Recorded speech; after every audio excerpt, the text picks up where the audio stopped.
हज़रत बीवी फ़ातिमा। तो आज हम इनकी कहानी जानने जा रहे हैं कि बेसिकली इनकी पूरी कहानी, जहाँ पे बताएंगे कि इनकी शहादत कैसी हुई, इन्होंने क्या क्या सैक्रिफाइसेस किए, क्यों हम इन्हें याद रखते हैं। तो इनके बारे में बहुत ही ख़ास और दिलचस्प बातें वो आपको यहाँ पे पता चलने वाली है। तो सलाम वालेकुम, सत श्री अकाल, नमस्ते, कैसे हैं आप सब। स्वागत है आपका एक एरो के रिएक्शन में। और मैं हूँ कविता। तो आज जैसे हमने बोला, आज हम बीवी फ़ातिमा की कहानी सुनने जा रहे हैं। एंड ये भी आप में से बहुत लोगों ने मुझे रिक्वेस्ट करी थी कि मुझे इस वीडियो को देखना चाहिए, और होपफुली ये डेफिनेटली बहुत अच्छा और इन्फॉर्मेटिव होने वाला है। सो अगर आप सबने चैनल को सब्सक्राइब नहीं करा है तो सब्सक्राइब कर लीजिए, ताकि जब भी हमारी वीडियोस इस तरह से आएँ तो आपको उसका नोटिफिकेशन सबसे पहले मिले। एंड बहुत सारी रिक्वेस्ट आ रही है, सो मैं सबकी रिक्वेस्ट कंप्लीट करूँगी डेफिनेटली। इतना प्यार आप सबको मिला था, मैंने सोचा नहीं था। तो थैंक यू ऑल इस सपोर्ट के लिए, इस केयर के लिए। एंड बस मैं माफ़ी चाहूँगी जिनकी वीडियोस में देरी हो रही है, बट मैं मेजॉरिटी ऑफ लोगों की पहले वीडियोस बनाने की कोशिश कर रही हूँ जिनकी डिमांड ज़्यादा है। बाकी आप में से हर एक सब्सक्राइबर मेरे लिए बहुत इंपॉर्टेंट है, बहुत खास है। आप ही सब मेरी फैमिली हैं, जो भी मैं हूँ आपकी वजह से हूँ आज यहाँ पे, कि आप सब इतना देख रहे हैं, इतना पसंद करते हैं इन चीज़ों को। और बस पहले आइए इस वीडियो को देखते हैं। हमारा आपका साथ तो यूं ही इंशाल्लाह आगे चलता रहेगा। तो लेट्स स्टार्ट।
वाले हजरत बिलाल मस्जिद नहीं पहुंचे थे।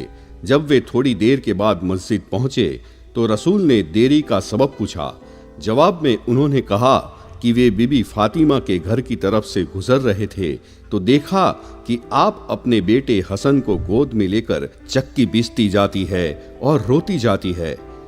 हजरत बिलाल ने कहा, अगर आप इजाजत दे तो मैं आपके बेटे को बहलाऊं या चक्की पीस दूं। फिर बीबी फातिमा बेटे को बहलाने लगी और हजरत बिलाल ने चक्की पीसी। यह सुनकर रसूल ने फरमाया, तुमने फातिमा पर रहम फरमाया, अल्लाह तुम पर रहम फरमाएगा। पैगंबर मोहम्मद पर अक्सर यह इल्जाम लगाया जाता है कि उन्होंने नबूवत का दावा दौलत वगैरह हासिल करने के लिए किया था, लेकिन उनकी बेटी के हालात पढ़ने पर मालूम होता है कि यह इल्जाम सरासर गलत है।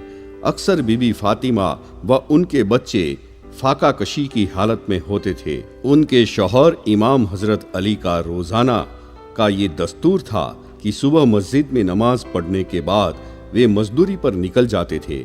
अगर मजदूरी मिलती थी तो घर में चूल्हा जलता था, वरना फाका होता था। अक्सर हजरत अली अपनी पूरी मजदूरी किसी जरूरतमंद की मदद में खर्च कर देते थे और घर में फाका कशी होती थी। उसके बावजूद बीबी फातिमा की जबान से उफ तक नहीं निकलता था, बल्कि वो अपने शौहर के इस काम में बराबर से शामिल रहती थी। बीबी फातिमा ने अपनी पूरी जिंदगी में हजरत अली से कोई फरमाइश नहीं की। शौहर के घर जाने के बाद आपने जिस निजाम जिंदगी का नमूना पेश किया उसकी मिसाल नहीं मिलती। आप घर का तमाम काम अपने हाथ से करती थी। झाड़ू देना, खाना पकाना, चरखा काटना, चक्की पीसना और बच्चों की तरबियत, यह सब काम वह अकेली करती थी। फिर जब सन 7 हिजरी में रसूल ने उन्हें एक कनीज अता की जो फिजा नाम से मशहूर है, तो बीबी फातिमा ने उनके साथ एक सहेली जैसा बर्ताव किया। घर का काम एक दिन वह खुद करती थी और एक दिन कनीज से काम लेती थी। पंजतन पाक की फजीलत में इस तरह की कई हदीसें मौजूद है कि अल्लाह पाक ने जमीन व आसमान की खिलकत इनके ही लिए की है और अगर ये न होते तो कुछ भी न खल्क होता। और पंजतन पाक मरकज यानी कि केंद्र है बीबी फातिमा। इस बारे में एक मशहूर हदीसे किसा के नाम से जानी जाती है। जब पैगंबर मोहम्मद, बीबी फातिमा, इमाम अली, इमाम हसन और इमाम हुसैन एक चादर के नीचे मौजूद थे, उस वक्त फरिश्तों ने परवरदिगार से पूछा कि चादर के नीचे कौन है? तो परवरदिगार ने फरमाया कि चादर के नीचे फातिमा है, उनके बाबा है, शौहर है और बेटे हैं। मैंने इनको हर बुराई व गंदगी से दूर रखा है और तमाम कायनात इन्हीं के वसीले में बनाई है। बीबी फातिमा ज्ञान व अक्ल की दुनिया की औरतों में सर्वोच्च थी। मुसहफ़े फातिमा इनकी लिखी हुई किताब है, जिसके बारे में कहा जाता है कि यह कुरान से 3 गुना ज्यादा ज़कीम है।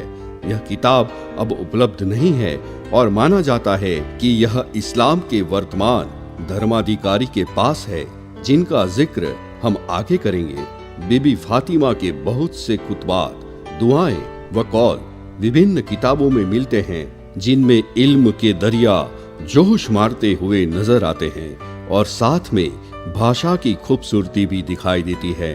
उनमें से कुछ कौल ये हैं: मौमीन को 3 बातों का ख्याल रखना चाहिए। अपने पड़ोसी को न सताए, अपने मेहमान का इकराम करे, हमेशा अच्छी बात मुंह से निकाले वरना खामोश रहे। औरत के लिए सबसे बेहतर बात यह है कि न वह किसी गैर मर्द को देखे और न उसे कोई गैर मर्द देखे। इमाम हसन फरमाते हैं कि एक दिन उन्होंने सारी रात बीबी फातिमा को इबादत गुजारी में मशगूल देखा और तमाम दुनिया के मोमिनीन के लिए दुआ मांगते सुना। यहाँ तक कि सुबह हो गई तो इमाम ने अपनी माँ से कहा कि आपने अपने लिए कुछ नहीं मांगा। जवाब में बीबी फातिमा ने फरमाया कि पहले अपने पड़ोसियों का ख्याल करो, फिर अपने बारे में सोचो। अल्लाह पाक ने दुनिया की सजाएं इसलिए रखी है ताकि वह आखिरत में गुनहगार पर रहम फरमाए। लिहाजा ये सिद्ध होता है कि पैगंबर मोहम्मद की बेटी बीबी फातिमा महिलाओं में इस्लाम की सर्वोच्च अधिकारी थी। वाह, बीबी फातिमा के बारे में तो मैं सुन के बहुत इम्प्रेस हो गई और बहुत एनकरेज्ड भी फील कर रही हूँ। दोस्तों, हमेशा से शुरू से वुमेंस ने बहुत ज़्यादा कंट्रीब्यूट करा है, बहुत ज़्यादा सैक्रिफाइस करा है। मैं सिर्फ वुमेंस नहीं, बट एक्चुअली क्योंकि वुमेंस को हम एक कमज़ोर तौर पे बेसिकली कभी कभी कहीं कहीं पे होता है, खैर आजकल तो ये सब नहीं, बट फिर भी एक कमज़ोर पहलू से देखा जाता है। जिस तरह से औरतें आज आगे बढ़ रही हैं वो अपने आप में काबिल तारीफ बात है। And as a girl I also support all this things and I am really proud of it कि इतना आगे लोग जा रहे हैं। और जब आप इस तरह की चीज़ें सुनते हैं तो ऑटोमेटिकली आप में और जोश आता है कि जब पहले विदाउट सपोर्ट इतनी दिक्कतों में, इतनी मशक्क़तों में, इतनी परेशानियों में लोगों ने इतना कुछ करा, तो आज अगर आपके पास इतना सपोर्ट है तो आप तो बहुत कुछ कर सकते हैं। तो जब आपके घर में भी आपकी बेटी या आपकी फीमेल्स हों घर में, माँ हो, बहन हो, बीवी हो, कोई भी हो, अगर वो आगे बढ़ रही हैं अपनी लाइफ में तो उन्हें हमेशा सपोर्ट करें। मेरा यही आप लोगों से निवेदन और विनती मैं करूँगी, क्योंकि बहुत सैक्रिफाइस करते हैं यार गर्ल्स, मेल्स भी करते हैं बट ठीक है, गर्ल्स बहुत ज़्यादा करती हैं। They leave their house, they come to your house, तो ऑल दिस थिंग्स। मैं इसको बहुत इमोशनल और वैसा लेक्चरेट टाइप नहीं बनाना चाहती, but that's a genuine feel. आप इसको एक बार सोच के देखिए, how do you feel it. And वो हमने देखा कि कितनी ज़्यादा तकलीफ़ें, कितनी ज़्यादा सैक्रिफाइस भी फातिमा ने उठाई। तो रियली इंस्पायरिंग, रियली गुड, और मज़ा आ गया सच में सुन के। Thank you to you all and शब्बा खैर, अपना ध्यान रखिएगा और इसी तरह बस अपना प्यार देते रहिए। ज़्यादा से ज़्यादा लाइक, शेयर, सब्सक्राइब करिए। Thank you so much.